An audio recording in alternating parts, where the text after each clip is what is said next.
Oh, this one slipped past me. That's a rare occurrence when it comes to this bloke, isn't it? Hi, me again, and yeah, as I said, this one slipped past me a bit. 28th of January 2020. This came out. I don't know what I was doing in January 2020, but I obviously wasn't thinking about Gary Lineker. But as you know, on this channel, we quite like a little chat about Gary Lineker. And he said this, look, Gary Lineker calls for voluntary licence fee. I don't think he's saying things like that anymore, but that was interesting, wasn't it? Because this was when he was back on the big money. He was getting, what was it, 1.7.5 million quid he was getting paid at the time. He took a pay cut because of everything that happened and the BBC claiming their skin, and there was pay cuts going around, weren't there? But I can't believe he said this. Let's have a look at what he actually said. In an interview with The Guardian, the former footballer and Match of the Day presenter said the annual charge was the BBC's fundamental problem. You're forced to pay it if you want a TV and therefore it's a tax, he is quoted as saying. The public pay our salaries, so everyone is a target. Yeah, some are a bigger target than others though, aren't they, Gary? Because you are the highest paid presenter on the BBC. You're the only one who cracks $1 million at the minute with your 1.3 million a year you get from TV licence fees. Now there's something here that says this could very well be a bit iffy because he was trying to get gigs elsewhere and he's got an open contract that lets him go elsewhere, and this might have been part of his negotiation, slagging off the BBC, and then they'll sign him back up, give him the contract that he wants, and then he'll defend them again. Because there's one bit in there that winds me up a bit, and I know not everybody knows it, but it does enforce the narrative of the TV licence, doesn't it? When he said, you're forced to pay it if you want a TV, and therefore it's a tax.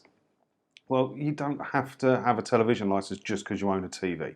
It's not based on the equipment you own, Gary. It's based on what you use that equipment to do. If you watch or record anything that's been broadcast or use BBC iPlayer, you do require a television licence. But, you know, he's not really in all this, and 159 quid a year is nothing to that man, is it? Let's face it, it's not even lunch to that man. So we'll let that one slide because maybe he doesn't know. But it doesn't help the fight that we're in, does it? It just enforces a narrative. So apparently Lineker said that he'd always said for a long time that the annual charge should be voluntary, while admitting he did not know the logistics of how it would work. You would lose some people, but at the same time you'd up the price a bit, said the presenter. The licence fee is a cup of coffee a week at the moment, he continued. If you put it up, you could help older people or those that can't afford it. A cup of coffee a week, so what is it at a minute? 13 quid a month.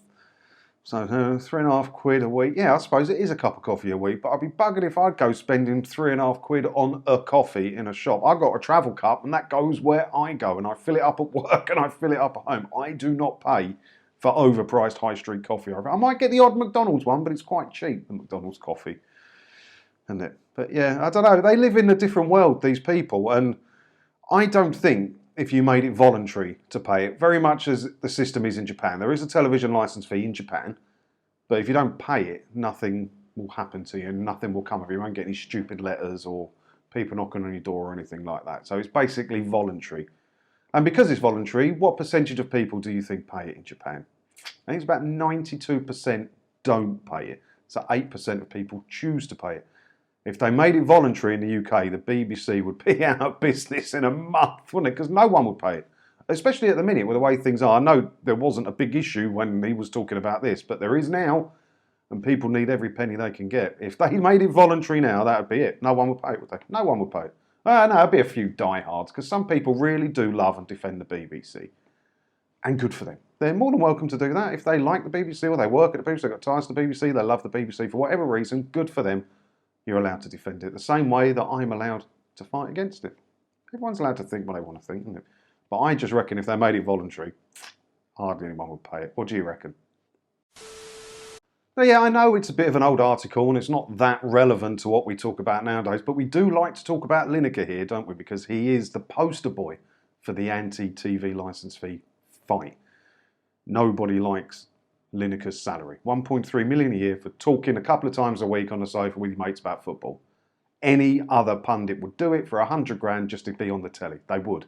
How he's worth 1.3, I don't know. So when I see a Lineker story, I don't often scroll past. A lot of the time I read it if it's about the BBC and the licence fee. But this one did slip past me. I'll be interested to see his current thoughts on it. I might actually tweet him and tweet him a link to this article and ask him if he still feels the same. Because, well, he'd be looking for a new job if the licence fee did go voluntary, wouldn't he? Let me know what you think about it down in the comments below. And as always, thanks for watching, and don't forget to hit the subscribe button if you haven't already, because that way, hopefully, well, I'll talk about an article from this year, probably. Why not? Ta-da!